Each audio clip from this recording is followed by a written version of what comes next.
Hello friends, welcome to my channel Masti PATHSHALA where you learn English better through Bengali, যেখানে তোমরা ইংরেজি শিখবে বাংলায় অনেক বেটার ভাবে। রিপোর্ট রাইটিং এর ক্লাসে তোমাদের সবাইকে আরো একবার ওয়েলকাম করছি। আজকে রিপোর্ট রাইটিং এ আমরা খুব মর্মান্তিক একটি ঘটনা নিয়ে রিপোর্ট রাইটিং লিখতে চলেছি। তোমরা কাল থেকে টিভির পর্দায় বিভিন্ন নিউজ চ্যানেলে অবশ্যই দেখছো খুব মর্মান্তিক একটি দুর্ঘটনা, এবং সেটি হলো টার্কি এবং সিরিয়াতে এক ভয়াবহ ভূমিকম্প। এবং এই ভূমিকম্পে এখনো পর্যন্ত প্রায় ৬,০০০-এর বেশি মানুষ তাদের প্রাণ হারিয়েছে এবং আরও প্রচুর সংখ্যায় মানুষ আহত হয়েছে, ঘরবাড়ি ভেঙে পড়েছে, রাস্তাঘাট চূর্ণ বিচূর্ণ হয়ে গেছে, প্রচুর মানুষ গৃহহীন আশ্রয়হীন অবস্থায় রয়েছে, এবং তার উপর সেখানকার যে প্রচণ্ড ঠান্ডা ওয়েদার, ফ্রিজিং কোল্ড, সেটা আরও বেশি মারাত্মকভাবে ক্ষতি করছে লোকজনের। রেস্কিউ অপারেশনে ঠিকভাবে এগোতে পারছে না এই বাজে ওয়েদারের জন্য। এই মর্মান্তিক দুর্ঘটনায়, মর্মান্তিক ভূমিকম্পে যে সমস্ত মানুষজন তাদের পরিবারের, তাদের কাছের মানুষদের হারিয়েছে, তাদের সবার প্রতি আমার সমবেদনা জানিয়ে আজকে রিপোর্ট রাইটিং শুরু করছি, এবং ভগবানের কাছে প্রার্থনা করি এই ধ্বংসলীলা যেন খুব তাড়াতাড়ি বন্ধ হয়, আর কোনো রকম নিষ্পাপ মানুষের প্রাণ যেন এই ভূমিকম্পে না যায়। Write a report on the earthquake in Turkey and Syria, অর্থাৎ টার্কি এবং সিরিয়াতে ঘটে যাওয়া এই যে আর্থকোয়েক, সেটা নিয়ে রিপোর্ট লিখতে বলা হয়েছে। রিপোর্টের টাইটেল দেওয়া হয়েছে over 6,200 dead in Turkey and Syria in a devastating earthquake by a staff reporter।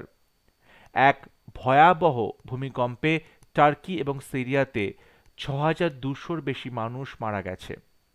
Kolkata, 7th February 2023। Turkey and Syria witnessed massive destruction after a powerful 7.8 magnitude earthquake hit southern Turkish city of Gaziantep yesterday at 4:17 a.m. local time, claiming more than 6,200 lives so far। বলা হচ্ছে turkey এবং Syria witness করলো, প্রত্যক্ষদর্শী হলো massive distraction, ভয়াবহ একটা বলতে পারো বিপদ, ভয়াবহ ধ্বংসলীলা, after a powerful 7.8 magnitude earthquake hit southern Turkish city of Gaziantep yesterday. গতকাল ভোর 4:17 লোকাল টাইম 4:17 তখন 7.8 ম্যাগনিটিউডের এক ভূমিকম্প, খুব শক্তিশালী ভূমিকম্প, দক্ষিণ তুর্কির এক সিটি গাজিয়ান্টেপে আছড়ে পড়ে। Claiming more than 6,200 lives so far, এখনো পর্যন্ত 6,200 প্রাণ, 6,200 জনের প্রাণ হারিয়েছে, প্রাণহানি ঘটেছে এই ভূমিকম্পে। The massive earthquake was followed by dozens of aftershocks।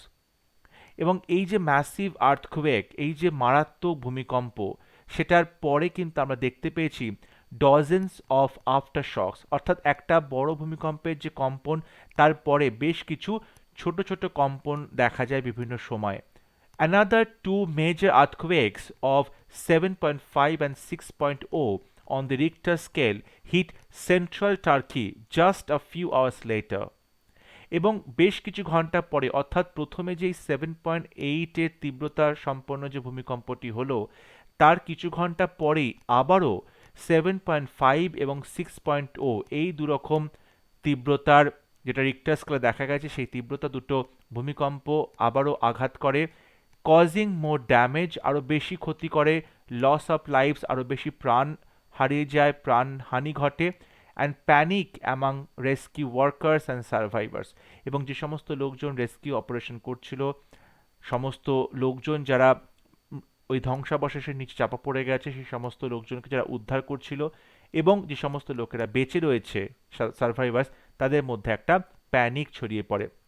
The epicentre of the quake was at a depth of about 18 kilometre. মাটি থেকে প্রায় 18 কিলোমিটার নিচে এই ভূমিকম্পের epicentre, and was felt as far as Cyprus, Egypt and Lebanon. এবং এই ভূমিকম্পের তীব্রতা, ভূমিকম্পের কম্পন বোঝা গেছে সুদূর সাইপ্রাস, ইজিপ্ট এবং লেবানন থেকেও। Disaster agencies said several thousand buildings were flattened in cities. এবং ডিজাস্টার এজেন্সিরা বলছে শহরে কয়েক হাজার বিল্ডিং পুরোপুরি মাটির সাথে মিশে গেছে। Turkey deployed more than 24,400 search and rescue of personnel to the quake area.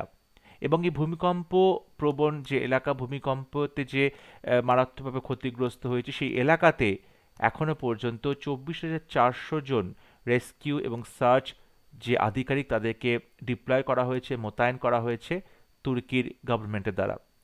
Rescuers struggled in freezing winter weather to dig people out of the rubble of collapsed buildings. ভেঙে পড়া বাড়িগুলো যে ধ্বংসাবশেষ, সেখান থেকে ধ্বংসস্তূপের ভেতর থেকে লোকজনকে ডিগ করে বের করা হচ্ছে, টেনে খুঁড়ে বের করা হচ্ছে, কিন্তু সেটা করতে গিয়ে এই রেস্কিউ অপারেশনে খুব প্রবলেম ফেস করতে হয়েছে, কারণ ফ্রিজিং উইন্টার ওয়েদার, প্রায় হাড় হিম করা জমে যাওয়া শীতকালীন যে ওয়েদার, শীতকালীন যে তাপমাত্রা সেখানে, তার ফলে রেস্কিউ অপারেশনে কিন্তু মারাত্মকভাবে ডিলেড হচ্ছে এবং রেস্কিউ অপারেশন রীতিমতো সেখানে স্ট্রাগল করছে এই ওয়েদারের বিরুদ্ধে লোকজনকে টেনে বের করতে, লোকজনকে উদ্ধার করতে। At least 8,000 people were rescued from debris in Turkey.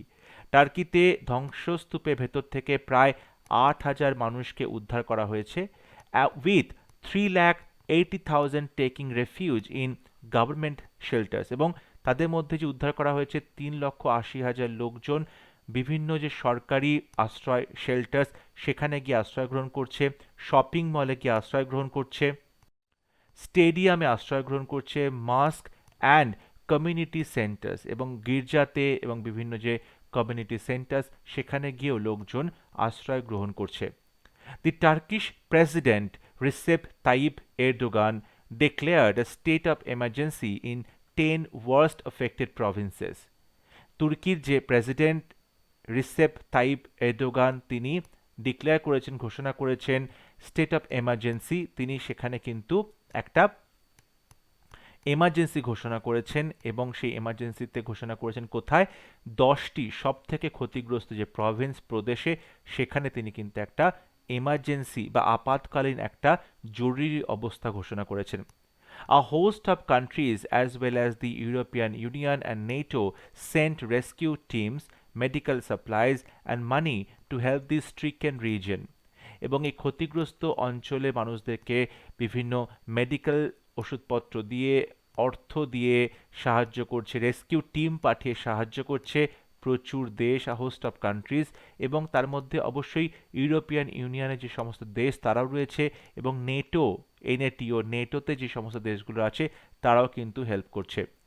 Indian Prime Minister Narendra Modi expressed his heartfelt condolences to the bereaved families and wished for a speedy recovery of the injured.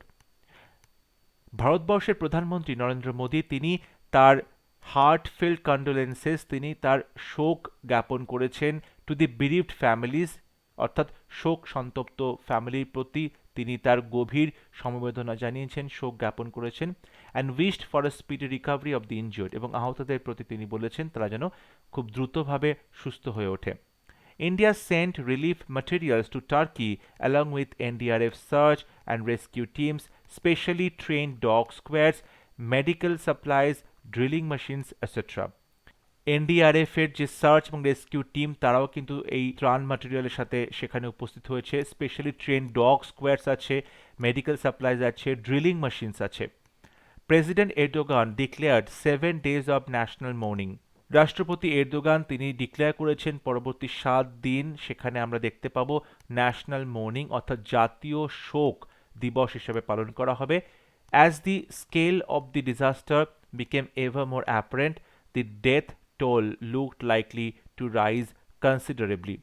এবং এখনো পর্যন্ত যেরকমভাবে ধ্বংসের আমরা মাত্রা দেখতে পাচ্ছি, যেটা খুব পরিষ্কারভাবে ফুটে উঠছে বিভিন্ন চিত্র, মৃতের সংখ্যা মনে হচ্ছে আরও বেশ কিছুটা বাড়তে চলেছে।